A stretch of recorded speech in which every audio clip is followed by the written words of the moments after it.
Sung-Hyun had built his career on being the man who noticed the thing everyone else missed. It was, therefore, a matter of professional pride and personal dread that the thing he had just noticed involved the woman his chairman could not stop watching. He had been at this desk for 6 hours. His tea had gone cold twice, refilled and forgotten twice more. Somewhere around the second refill, he had crossed the line between a man doing his job and a man who could not stop pulling a thread even though every professional instinct told him exactly what kind of sweater it was going to unravel. For weeks, Sung-Hyun's team had been tracing the money behind the Hanryo poisoning conspiracy, a trail that ran through shell logistics firms and a name that meant nothing to him until it began appearing again and again adjacent to a Dublin-registered maritime holding company. Adjacent, always, never quite touching. That kind of distance, in his experience, was manufactured, not accidental. He had cross-referenced 11 shell entities against 3 known intermediaries for the rival syndicate. 10 led nowhere useful. The 11th led somewhere he had not expected and could not, once he'd found it, unsee. He pulled the thread further than he meant to. Calloway Maritime, registered in Ireland, majority owner and S. Calloway, County Clare address, clean on paper. So clean it read like a document that had been scrubbed by someone who understood exactly what scrutiny looked like and had built the paperwork specifically to survive it. And beside it, in an old visa record, neither cross-referenced by anyone who wasn't looking specifically for it, buried 3 layers into a background check nobody had thought to run during her first months on the account because there had been no reason to. Delacroix, Sienna B. Maternal surname prior to marriage, Calloway. Sung-Hyun sat back slowly. No, he said to the empty room, as if arguing with the document itself would change what it said. He ran it 3 more times, from 3 different angles, hoping each time for a different answer. Each time the machine returned the same quiet, indifferent truth. The woman who had saved his chairman's life shared a bloodline, however distant it looked on paper, with a company that kept appearing at the edges of the conspiracy, trying to end it. He thought about burying. He thought about it for almost 11 full minutes, which was, for a man of Sung-Hyun's discipline, an eternity of moral hesitation. He decided in the end that the one thing his chairman had never forgiven in 15 years of loyal service was being protected from a truth he was owed. He picked up the file and walked toward the office at the end of the hall. Some threads are better left unpulled. Subscribe to find out what happens when the wrong man pulls this one anyway. He brought it to Jae-won the way a man brings news he knows will change everything and cannot be unsaid once it is.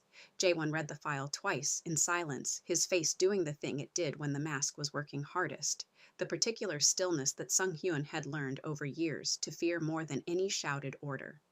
Say it plainly, Jae-won said finally. Her mother's family name is Calloway. There's an Irish maritime company by that name that keeps appearing at arm's length from the conspiracy against you. I don't know yet if it's her family. I don't know if she knows. Jae-won was quiet for a length of time that, in any other meeting, would have unsettled every person in the room. Here there was only Sung-Hyun, who had learned to let the silence run its course, though this particular silence tested even that discipline. I need you to understand something, Jae-won said at last, before you go any further with this. If this leads where I think it might lead, it does not leave this room. Not to your team, not to security, not to anyone. Do you understand me? I understand. Find out everything. Say nothing to her. Not yet. And if it turns out she's connected, then I will have to decide whether the woman who saved my life is also, unknowingly, standing closer to the fire than either of us understood, and whether she has any idea at all that the ground beneath her has never once been entirely her own. There's something else, Sung-Hyun said, hesitant now in a way he rarely allowed himself to be with the chairman. If this is her family, if the Calloways have been watching over her the way this paperwork suggests, then someone in Ireland already knows about you. Has known, possibly, since the night at the Grand Hyatt. Jae-won absorbed this the way he absorbed every piece of information that mattered, without visible reaction, and with a mind that would not stop turning it over for days. Then someone in Ireland has had considerably more patience than I would have managed in their position, he said quietly. He found her on the terrace after hours, looking at the city the way she looked at everything, cataloging it. He almost asked her outright about her mother's name. He did not. You look like a woman doing math in her head, he said. I am, she said without turning. I haven't finished the equation yet. Let me know when you do, he said. I like knowing where I stand in other people's calculations. She turned to look at him then, something appraising in her expression, the way she looked at a person when she suspected there was a second conversation happening underneath the first one and hadn't yet decided whether to name it. Is there a reason you're standing here instead of in a meeting, Mr. Yoon? You have the particular energy of a man avoiding something. Astute, as always. What are you avoiding? He looked out at the skyline instead of answering directly. The lights of Gangnam spread out beneath them like something spilled and glittering. He thought of the file on his desk. He thought of 11 minutes of hesitation that had, in the end, told him more about his own loyalty to the truth than he'd expected to learn about himself this year. A conversation I'm not ready to have, he said finally, because I don't yet know all the things it would require me to say. That's either very honest or very evasive. With you, I've found it's often both at once.